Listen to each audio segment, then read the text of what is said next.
কোনো ধরনের credit card ব্যবহার করা জায়েজ হবে কিনা, ব্যাংকের ক্রেডিট কার্ড ব্যবহার করে এয়ারপোর্টের ফ্যাসিলিটিস ভোগ করা ইসলামের দৃষ্টিকোণ থেকে ব্যাখ্যা করলে ভালো হয়।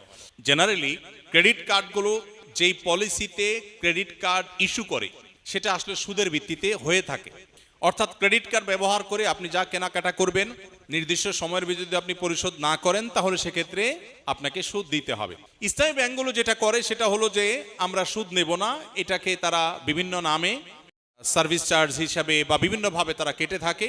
কিন্তু অনেকেই বলেন যে আমরা তো পলিসি এমনভাবে করা আছে যে আমার সেভিংস অ্যাকাউন্ট থেকে অটোমেটিক আমার কেনাকাটার টাকা কেটে নিবে, অতএব সুদ দেওয়ার অপশনই নেই। এরকম হলে তিনি তো সুদ থেকে বেঁচে আসেন, কিন্তু যে এগ্রিমেন্ট হয় সেখানে তো লেখা থাকে যে আমি যদি পরিশোধ না করি এবং নির্দিষ্ট টাইম পার হয় তাহলে আমাকে অতিরিক্ত পেমেন্ট করতে হবে। এটা আসলে সুদের চুক্তি, এই জন্য এটা আসলে জায়েজ হয় না। এখন যদি কোনো ব্যাংক এরকম শরিয়ার সব শর্তগুলোকে মেনে কার্ড ইস্যু করতে পারে, সুদের ধারে কাছেও না থাকে, তাহলে সেটা জায়েজ হতে পারে, কিন্তু এটা সুদূর পরাহত। আমি আমার বন্ধুদের প্ররোচনায় পড়ে জিনার মতো কাজে নিজেকে জড়িয়ে ফেলেছি, নাউজুবিল্লাহ।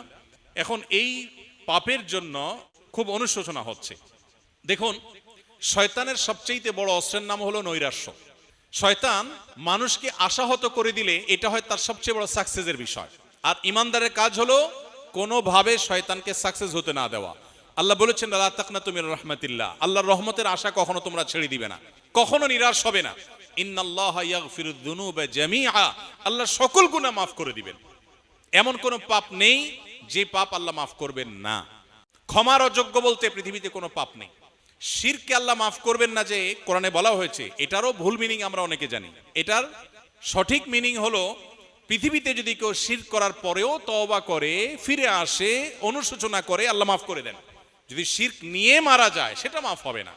অতএব জেনায় লিপ্ত হয়ে গেছেন কোন তরুণ, নিজের পাপ বুঝতে পেরে আল্লাহর কাছে ক্ষমা প্রার্থনা করেছেন, আর কখনো সে পথে ভুলেও পা মারাবেন না এ মর্মে সংকল্প করেছেন, এই কাজগুলো যদি কেউ করেন আল্লাহ তাআলা নিঃসন্দেহে তার গুনাহ মাফ করবেন।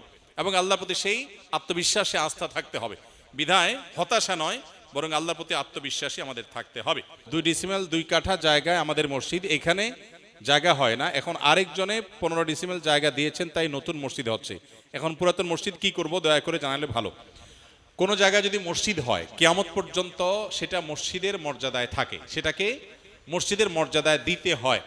এই জন্য কোনো জায়গায় একটা ছোট মসজিদ আছে, এটা সংকুলন হচ্ছে না, খুব ভালো কথা, তো একটা নির্দিষ্ট দূরত্বের পর আরেকটা মসজিদ হবে। কিন্তু এই মসজিদটা একবার মসজিদ হয়ে গেছে, এটাকে মসজিদের জায়গাটাকে পরিবর্তন করে এটাকে মানুষের ঘরবাড়ি বানানো, অন্য কিছু করা, বা এটাকে মার্কেট করা, শপিং মল করা, এগুলো জায়েজ নয়। মসজিদ হিসাবে যদি ওয়াকফ হয়ে থাকে, ওয়াকফ একটা হলো যে নামাজ পড়ার জায়গা হিসাবে আমি আমার জায়গা দিয়েছি ব্যবহারের জন্য, ওয়াকফ করি নাই, তাহলে আমি যা খুশি করতে পারি। কিন্তু যদি মসজিদ হিসাবে জমিদাতা দান করে দিয়ে থাকে, কিয়ামত পর্যন্ত সেটা মসজিদের মর্যাদা পেতে হবে। যদি প্রয়োজন হয় নির্দিষ্ট দূরত্বে আরেকটা মসজিদ হবে, এবং মাইকের আওয়াজ ইত্যাদি একটা আরেকটা ডিস্টার্বের কারণ না হয় সেদিকটা খেয়াল রাখতে হবে। কিন্তু কোনো অবস্থাতেই এই মসজিদটাকে ড্যামেজ করে বা এটাকে আপনার ডিস্ট্রয় করে সেখানে নতুন কোনো প্রতিষ্ঠান মসজিদ ছাড়া অন্য কিছু করা, এটা জায়েজ হবে না। এজন্য মসজিদকে মসজিদের মর্যাদা দিই।